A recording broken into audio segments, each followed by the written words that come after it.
नमस्कार दोस्तों अगर आपको भारत और इंग्लैंड के बीच खेला गया दूसरा और सांसें रोक देने वाला सबसे रोमांचक महामुकाबला पसंद आया हो तो इस वीडियो को आप एक लाइक जरूर करें। इस वीडियो का लाइक टारगेट 400 लाइक है, तो इस वीडियो को आप दिल से लाइक जरूर करें। दोस्तों, भारत और इंग्लैंड के बीच 5 मैचों की T20 श्रृंखला खेली जा रही है और इस T20 सीरीज के दूसरे और सबसे रोमांचक T20 मुकाबले में क्रिकेट इतिहास की 2 सबसे बड़ी टीमें एक दूसरे से भिड़ी। इस बार सूर्य कुमार यादव की भारतीय टीम के सामने जॉस बटलर की इंग्लैंड की टीम खड़ी थी। इस रोंगटे खड़े कर देने वाले महामुकाबले में भारतीय कप्तान सूर्य कुमार यादव ने टॉस जीता और पहले गेंदबाजी का फैसला लिया और इंग्लैंड की टीम को पहले बल्लेबाजी के लिए आमंत्रित किया। उसके बाद रनों की बारिश करने की इरादे से इंग्लैंड के 2 दिग्गज ओपनर बल्लेबाज मैदान में उतरे। फिलिप सॉल्ट और बेन डकैट के कंधों पर इस महामुकाबले में अपनी टीम को एक विस्फोटक ओपनिंग शुरुआत दिलाने की बहुत ही बड़ी जिम्मेदारी थी, लेकिन पारी के पहले ही ओवर में गेंदबाजी पर आए अर्शदीप सिंह ने इंग्लैंड की इस ओपनिंग जोड़ी को ज्यादा आगे बढ़ने नहीं दिया और इस पहले ही ओवर में अर्शदीप सिंह ने फिलिप सॉल्ट को वॉशिंगटन सुंदर के हाथों कैच आउट कर दिया। फिलिप सॉल्ट इस मुकाबले में 3 गेंद में बस 4 ही रन बना पाए।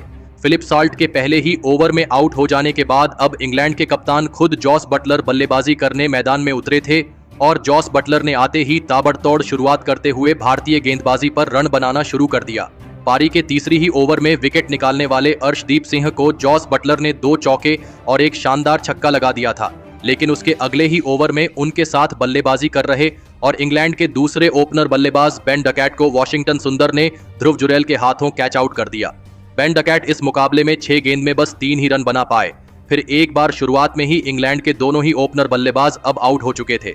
भारतीय टीम की शानदार गेंदबाजी के सामने इंग्लैंड अब दबाव में दिखने लगी थी, लेकिन अब बल्लेबाजी के लिए हैरी ब्रुक मैदान में उतरे थे। दूसरे छोर पर सेट हो चुके इंग्लैंड के कप्तान जॉस बटलर इस मुकाबले में भी भारतीय टीम के लिए बड़ी मुसीबत साबित हो रहे थे और वह लगातार बड़े शॉट खेलते ही जा रहे थे।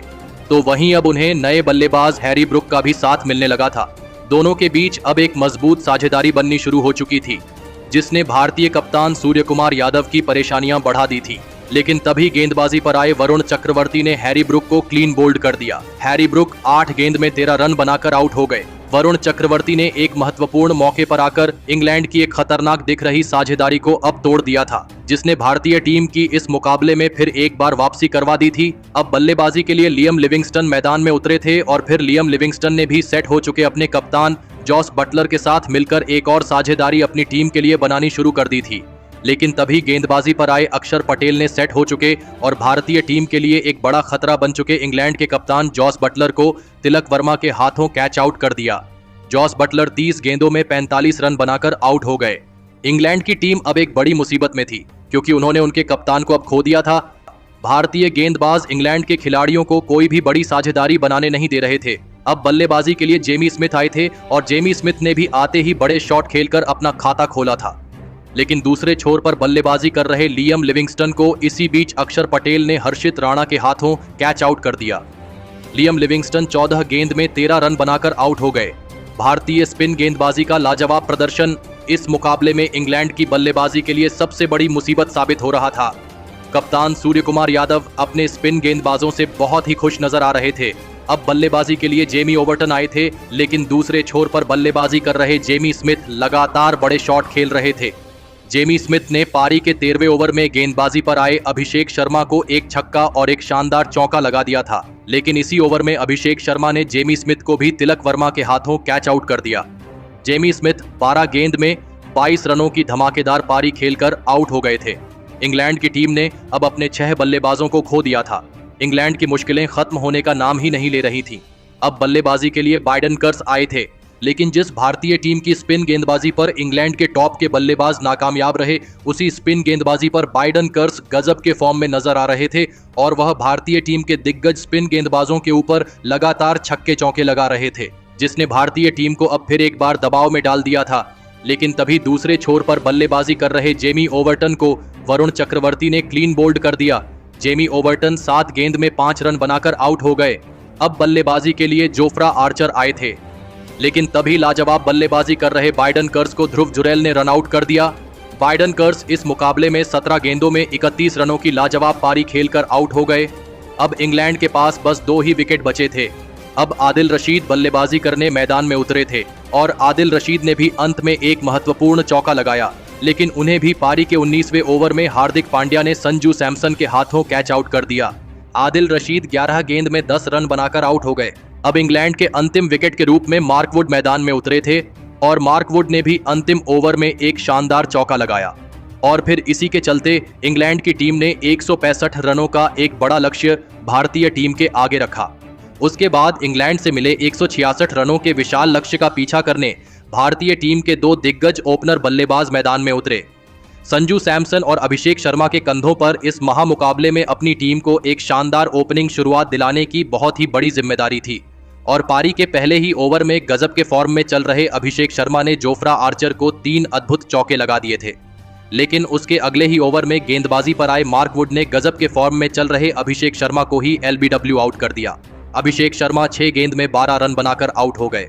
अभिषेक शर्मा के जल्दी आउट हो जाने के बाद अब भारतीय टीम की तरफ से तिलक वर्मा बल्लेबाजी करने मैदान में उतरे थे, लेकिन तभी उनके साथ बल्लेबाजी कर रहे और भारतीय टीम के एक और बेहतरीन फॉर्म में चल रहे ओपनर बल्लेबाज संजू सैमसन को जोफ्रा आर्चर में बाइडन कर्स के हाथों कैच आउट कर दिया। संजू सैमसन 7 गेंद में 5 रन बनाकर आउट हो गए। देखते ही देखते भारतीय टीम के दोनों ही विस्फोटक ओपनर बल्लेबाज अब आउट हो चुके थे। शुरुआत से ही इंग्लैंड की गेंदबाजी बेहतरीन प्रदर्शन कर रही थी। अब बल्लेबाजी के लिए भारतीय कप्तान सूर्य कुमार यादव मैदान में उतरे थे और भारतीय कप्तान सूर्य कुमार यादव ने आते ही एक शानदार चौका लगाकर अपना खाता खोला था। तो वही उनके साथ बल्लेबाजी कर रहे तिलक वर्मा भी गजब के फॉर्म में नजर आ रहे थे। तिलक वर्मा ने इंग्लैंड की गेंदबाजी पर छक्कों की मानो बारिश ही कर दी थी।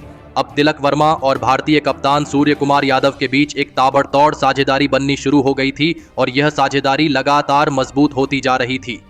दोनों ने मिलकर अब अपनी टीम को 58 रनों पर पहुंचा दिया था, लेकिन तभी गेंदबाजी पर आए बाइडन कर्स ने भारतीय कप्तान सूर्य कुमार यादव को ही क्लीन बोल्ड कर दिया। भारतीय कप्तान सूर्य कुमार यादव 7 गेंद में 12 रन बनाकर आउट हो गए। इंग्लैंड के लिए एक बड़ा खतरा बनती जा रही इस साझेदारी को तोड़कर बाइडन कर्स ने भारतीय टीम को अब दबाव में डाल दिया था। अब बल्लेबाजी के लिए ध्रुव जुरेल मैदान में उतरे थे, लेकिन ध्रुव जुरेल ज्यादा देर तक इंग्लैंड की गेंदबाजी का सामना नहीं कर पाए और बाइडन कर्स ने ध्रुव जुरेल को भी रेहान अहमद के हाथों कैच आउट कर दिया। ध्रुव जुरेल 5 गेंद में 4 रन बनाकर आउट हो गए। भारतीय टीम कोई भी साझेदारी बनाने में असफल हो रही थी। एक छोर पर तिलक वर्मा पूरी तरह सेट हो चुके थे, लेकिन उनका साथ कोई भी नहीं निभा पा रहा था। अब बल्लेबाजी के लिए हार्दिक पांड्या मैदान में उतरे थे और हार्दिक पांड्या ने भी आते ही एक शानदार चौका लगाकर अपना खाता खोला था, लेकिन हार्दिक पांड्या भी इस अपनी पारी को ज्यादा बड़ी नहीं बना पाए और पारी के 10वें ओवर में जेमी ओवर्टन ने हार्दिक पांड्या को फिलिप साल्ट के हाथों कैच आउट कर दिया। हार्दिक पांड्या 6 गेंद में 7 रन बनाकर आउट हो गए। अब भारतीय टीम में अपनी आधी बल्लेबाजी को खो दिया था। भारतीय टीम अब एक बड़ी मुसीबत में फंसने वाली थी, लेकिन अब बल्लेबाजी के लिए वॉशिंगटन सुंदर मैदान में आए थे। लेकिन अब रिक्वायर्ड रन रेट का दबाव लगातार भारतीय बल्लेबाजों पर बढ़ने लगा था। वॉशिंगटन सुंदर और तिलक वर्मा की इस जोड़ी पर अब बहुत ही बड़ी जिम्मेदारी आ चुकी थी, लेकिन इंग्लैंड के गेंदबाजों के सामने बड़े शॉट खेलना इन दोनों को भी मुश्किल लग रहा था। लेकिन ऐसे में भी वॉशिंगटन सुंदर और तिलक वर्मा ने एक अहम साझेदारी अपनी टीम के लिए बनाए और भारतीय स्कोर बोर्ड को रुकने नहीं दिया। अब इन दोनों ने मिलकर भारतीय टीम को 100 का आंकड़ा पार करवा दिया था और फिर तभी पारी का 13वां ओवर आया, जहां पर इंग्लैंड के सबसे तेज गेंदबाज यानी मार्क वुड गेंदबाजी पर आए और मार्क वुड की इस ओवर में वॉशिंगटन सुंदर ने अपने बल्ले का कमाल दिखाया और इस ओवर में 2 चौके और 1 गजब का छक्का लगाते हुए इस ओवर में वॉशिंगटन सुंदर ने मार्क वुड को 18 रन लगा दिए, जिसने भारतीय बल्लेबाजी पर बना दबाव पूरी तरह खत्म कर दिया। लेकिन तभी उसके अगले ही ओवर में गेंदबाजी पर आए बाइडन कर्स ने खतरनाक बल्लेबाजी कर रहे वॉशिंगटन सुंदर को ही क्लीन बोल्ड कर दिया। वॉशिंगटन सुंदर 19 गेंदों में 26 रनों की शानदार पारी खेलकर आउट हो गए। अब भारतीय पारी का 6ठा विकेट गिर चुका था। दबाव फिर एक बार भारतीय टीम पर दिखने लगा था। अब बल्लेबाजी के लिए अक्षर पटेल मैदान में उतरे थे, लेकिन अक्षर पटेल को भी लियम लिविंगस्टन ने बेन डकैट के हाथों कैच आउट कर दिया। अक्षर पटेल 3 गेंद में 2 रन बनाकर आउट हो गए। अब भारतीय टीम इस मुकाबले में पिछड़ती जा रही थी, क्योंकि अब तिलक वर्मा के अलावा भारतीय टीम के पास कोई भी बल्लेबाज नहीं बचा था। अब अर्शदीप सिंह बल्लेबाजी करने मैदान में उतरे थे। अब आखिरी 5 ओवरों में भारतीय टीम को जीत के लिए 40 रनों की जरूरत थी। अब पारी का 16वां ओवर जोफ्रा आर्चर डालने आए थे, लेकिन जोफ्रा आर्चर को इस ओवर में जो होने वाला था उसका कोई भी अंदेशा नहीं था। क्योंकि इस ओवर में तिलक वर्मा ने अपना असली रंग दिखाया और इस मुकाबले को जीतने का सपना देख रही इंग्लैंड की टीम के सभी इरादों को इसी ओवर में तिलक वर्मा ने खत्म कर दिया। दरअसल इस ओवर में जोफ्रा आर्चर को तिलक वर्मा ने 2 छक्के और एक शानदार चौका लगा दिया और इसी के साथ तिलक वर्मा ने अपना इस मुकाबले का अद्भुत अर्धशतक भी पूरा कर लिया। इस ओवर से भारतीय टीम को 19 रन मिल गए। अब भारतीय टीम को जीत के लिए आखिरी 4 ओवरों में 21 रनों की जरूरत थी। तिलक वर्मा ने अकेले के दम पर यह पूरा मुकाबला पलट दिया था, लेकिन पारी के 17वें ओवर में गेंदबाजी पर आए आदिल रशीद ने अपने इस ओवर में बस 1 ही रन दिया और इस ओवर की अंतिम गेंद पर अर्शदीप सिंह को भी आदिल रशीद ने जोफ्रा आर्चर के हाथों कैच आउट कर दिया। अर्शदीप सिंह 4 गेंद में 6 रन बनाकर आउट हो गए। अब भारतीय टीम के पास बस 2 ही विकेट बचे थे और अभी भी भारतीय टीम को जीत के लिए अंतिम 3 ओवरों में 20 रनों की जरूरत थी। अब बल्लेबाजी के लिए रवि बिश्नोई मैदान में उतरे थे और इस पारी का 18वां ओवर बाइडन कर्स डालने आए, लेकिन इस 18वें ओवर में रवि बिश्नोई ने एक शानदार चौका लगाया और इस ओवर से भारतीय टीम को 7 रन मिल गए। अब भारतीय टीम को जीत के लिए आखिरी 2 ओवरों में 13 रनों की जरूरत थी। मुकाबला बहुत ही ज्यादा रोमांचक होने लगा था। अब इस पारी का 19वां ओवर लियम लिविंगस्टन डालने आए, लेकिन इस ओवर में फिर एक बार रवि बिश्नोई ने एक कमाल का चौका लगा दिया और इस ओवर से भारतीय टीम को 7 रन मिल गए। अब मुकाबला आखिरी ओवर में जा पहुंचा था, जहां पर भारतीय टीम को 6 गेंदों पर 6 रनों की जरूरत थी, तो वहीं भारतीय टीम के पास बस 2 ही विकेट बचे थे, लेकिन स्ट्राइक पर तिलक वर्मा थे। इंग्लैंड की टीम की तरफ से अंतिम ओवर जेमी ओवर्टन डालने आए थे और इस ओवर की पहली गेंद पर तिलक वर्मा ने 2 रन ले लिए। अब आखिरी 5 गेंद पर भारतीय टीम को जीत के लिए 4 रनों की जरूरत थी, लेकिन उसकी अगली गेंद पर जेमी ओवर्टन को तिलक वर्मा ने एक शानदार चौका लगा दिया और इस रोंगटे खड़े कर देने वाले महामुकाबले में तिलक वर्मा ने अकेले के दम पर भारतीय टीम को इस महामुकाबले में जीता दिया। एक छोर से विकेट गिरते ही जा रहे थे, लेकिन तिलक वर्मा भारतीय टीम के लिए संकट मोचक बनकर आए।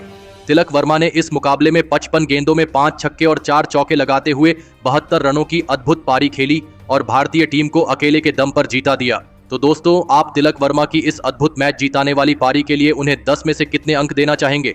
आप अपनी राय नीचे कमेंट में देना बिल्कुल भी ना भूलें। धन्यवाद।